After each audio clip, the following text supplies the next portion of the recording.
नमस्कार, मैं अम्बी वर्मा और आप देख रहे हैं जोगी जगत टीवी।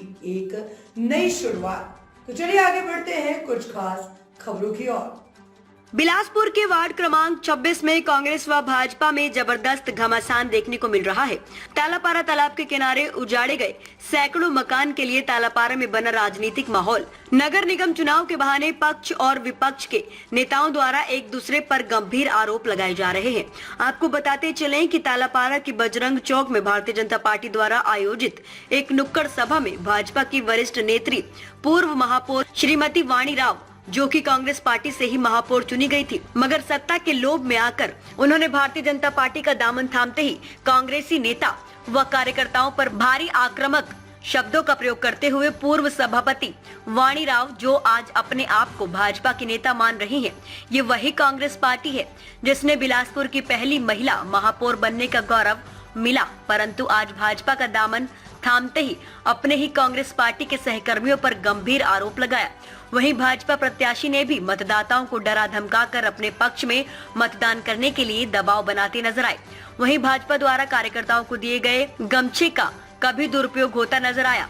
चुनाव प्रचार समाप्त होते ही कार्यकर्ताओं ने फेंक गमछा।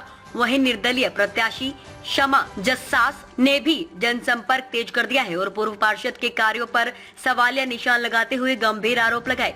वहीं तीसरी तरफ तेजी से पैर पसार रही छत्तीसगढ़ में आम आदमी पार्टी की कार्यकर्ता व प्रत्याशी रुखसार बेगम ने भी पूर्व पार्षद के कार्यकाल पर सवालिया निशान लगाते हुए आरोपों की झड़ी कर दी। आइए जानते हैं क्या कहते हैं प्रत्याशी। मोनू भैया, भाई दाऊ, ये सब ना, दाऊ भैया कॉलेज में थे, चाहे और शुरुआत ही किया होगा। हाजी जुबैर साहब, शिव पटेल जी और सभी मेरे साथियों, मेरे भाइयों, मेरे परिवार के लोगों, मैं ऐसा इसलिए कह रही हूँ कि यहाँ आने के बाद मुझे बहुत अच्छा लग रहा है। आप सोच रहे होंगे कि ये चुनावी बात है, ऐसा बिल्कुल नहीं है। वसी भाई के यहाँ बहुत सी ईद में मैंने सिवई खाई है, कई बार आती थी भाभी जो आज आपकी प्रत्याशी है। और यहाँ के बहुत तमाम ऐसे युवा हैं, जिनके घरों में मैं हमेशा जाती थी। और आप सब आपने नुक्कड़ सभा को संबोधित किया है, अपने कार्यकर्ताओं को रिचार्ज किया है, वार्ड के लिए कुछ बता दीजिए और चुनाव का गुण देखिए, वार्ड की तकदीर बदलना है तो भारतीय जनता पार्टी को जिताना है जी, है ना। सिर्फ वोट देने के लिए ये वार्ड के लोग नहीं हैं, उनको कुछ चाहिए, उनको मकान चाहिए, उनको सफाई। मुझे ऐसा क्यों लग रहा है कि इस वार्ड में केवल तालाब पार में जो मकान टूटी उसी की राजनीति हो रही है, पार्षद की चुनाव की राजनीति नहीं हो रही।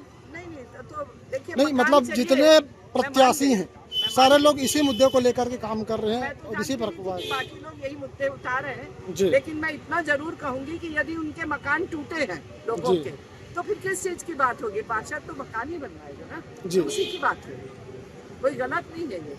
और लोगों को मकान चाहिए, क्यों तो नहीं दिया? मोर मकान मोर जमीन के उसमें काम कर रहे हैं लोग, वहीं पर मकान बना के देने का वादा कर रहे हैं, उसके लिए समय लगेगा, समय लग रहा है। 5 साल तो इन लोगों ने रोक कर रखा, अभी तो 1 साल हुआ है इस पार्टी को। तो विधायक तो आपकी पार्टी का है ना, वो तो करवा सकता था। अरे तो अभी तो इलेक्शन सी हो गए, आचार संहिता लगी है अभी एक हफ्ते 1 महीने से, उसके पहले 3 साल से, फिर उसके पहले सांसद का भी तो चुनाव हुआ ना जी। तो आप कैसे कर सकते हैं? और इसमें यहाँ पर स्टे लगा हुआ है, आप ये समय आने दीजिए, उस स्टे को भी वेकेट कराएंगे। आज जनसंपर्क पर निकले हैं आप, कैसा मिल रहा है आपको जन समर्थन? जनसंपर्क में ज़बरदस्त प्रतिसाद मिल रहा है, लोगों का बहुत हमारा साथ है और 30 साल से लोग जो है वो आजिज़ हो गए, एक ही परिवार, एक ही व्यक्ति को देखते देखते जो समस्याओं का समाधान भी नहीं करता। तो लोगों की डिमांड पर ही हम चुनावी मैदान में हैं और लोगों का जो मिल रहा साथ जो मिल रहा है, उस साथ की वजह से हम लोग बहुत उत्साहित हैं। आज आप वार्ड का भ्रमण कर रहे हैं तो आपको तो वाकई में दिख रहा होगा कि कहाँ पर क्या हुआ है, क्या नहीं हुआ है, कैसा होना चाहिए था। देखिए, 75 साल हो गए आज़ादी को, 75 साल के बाद भी नाली की समस्या, 75 साल के बाद भी पानी की समस्या, 75 साल के बाद भी जो है वो मूलभूत सुविधाओं के लिए लोगों का तरसना, 30 साल से एक पार्षद, उसके बावजूद जो है समस्याओं का कोई समाधान नहीं। तो ये सारी चीज़ें जो है वो देख करके बहुत, पहले सड़कें कच्ची थी, अभी पक्की हो गई, ये विकास नहीं है। देखिए सड़कों की हालत क्या है, किस हाल में है, कितनी जर्जर है, और सड़कें कितनी चौड़ी होना चाहिए थी, कितनी जगह है उसमें चलने के लिए। एक गाड़ी लेकर के आप इस सड़क पर जहाँ से वहाँ तक जाएंगे तो 10 जगह आपको गड्ढे मिल जाएंगे। पैदल चलेंगे तो रात के अंधेरे में आपको गिर ना जाए कहीं आप। तो ये जो समस्या है, ये समस्या भ्रष्टाचार से लिप्त काम किया गया। अगर भ्रष्टाचार से मुक्त काम किया गया होता तो ये स्थिति नहीं होती वार्ड में। कैसे चुनाव लड़ेगी, किन मुद्दों पर लेकर चुनाव लड़ेगी? अस्सलाम वालेकुम, जय हिंद साथी।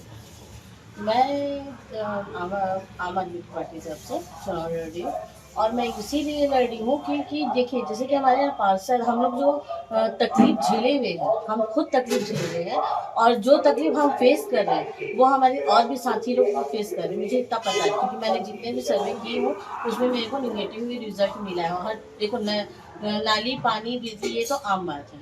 बात क्या है, यहाँ पे घर की प्रॉब्लम है। अगर घर ही नहीं रहेगा तो इंसान रहेगा, अपने बच्चों को लेके आएगा कहाँ? कैसे चाहते हैं, घर कैसे मिलेगा? हम लोग का घर यहाँ पर बस्ती को तोड़ा गया। तोड़ने के बाद वहाँ पर हम लोग 4 साल आंदोलन भी किए बस्ती रोकने के लिए। जो चीज हमारे पार्षद को करना चाहिए, जिसमें आम आदमी पार्टी ही हमारे वो तो स्मार्ट सिटी का हिस्सा है। सर, स्मार्ट सिटी का हिस्सा है, ठीक है। इसका हिस्सा ये तो नहीं है ना कि गरीबों को उठा कहीं भी समझ के फेंक दिया, ठीक है। मकान बना के देंगे, हाँ, मैं कह रही है उसके लिए समय लगेगा। जी सर, मैं मानती हूँ, आप एकदम राइट है, लेकिन उसके लिए ये तो नहीं है कि गरीबों का भी तकलीफ, हम लोग गरीबों को देखना है ना। पार्षद क्यों बना गया है? क्योंकि हमारे वार्ड का मेन हेल्प कर सके, है कि उनको मतलब जो जरूरत है वो पूरा कर सके, उनकी जरूरतों को ध्यान रख के आगे उनका काम कर सके। आम आदमी पार्टी के बैनर तले चुनाव लड़ रही हो, वार्ड नंबर 26 से, आपका मैनिफेस्टो क्या है? मेरा यही है कि जैसे यहाँ से घर से बेघर कर दिया गया है, घर को लेके वो चीज मैं सुधारना चाहती हूँ। और जैसा उनको बोल के गया है, आज वहाँ पर रह रहे हैं, आप वहाँ पर जाके उनसे मिलिए।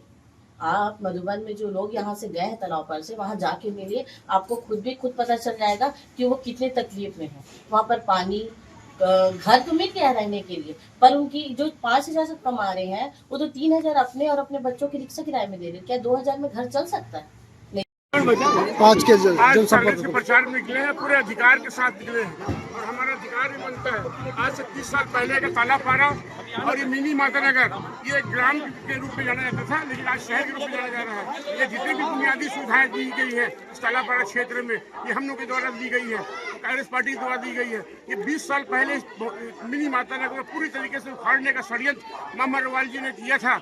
यहाँ पे तालाब को काट के और इसे पूरे मोहल्ले को शिफ्ट करने का प्लान किया था, तालाब के अंदर माल बनाने का प्लान किया था। हम लोगों ने 20 दिन तक आंदोलन चलाया, और 20 दिन आंदोलन चलाने के बाद में पूरे मोहल्ले को बड़े मुश्किल से बचाया।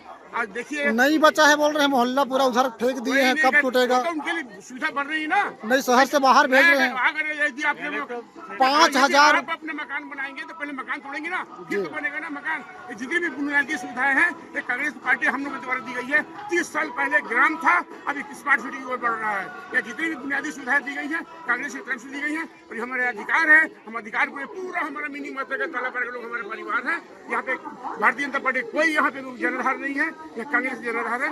और निश्चित तौर पे संतोषी रामा बघेल और ऐश्वर्या बेगम भारी बहुमत से जीतेंगे, भारतीय जनता पार्टी की जमानत जब्त कराएंगे। ताज़ा खबरों से जुड़े रहने के लिए हमारे चैनल को सब्सक्राइब करें और बेल आइकन को दबाना ना भूलें, ताकि हर खबर की नोटिफिकेशन आपको मिलती रहे।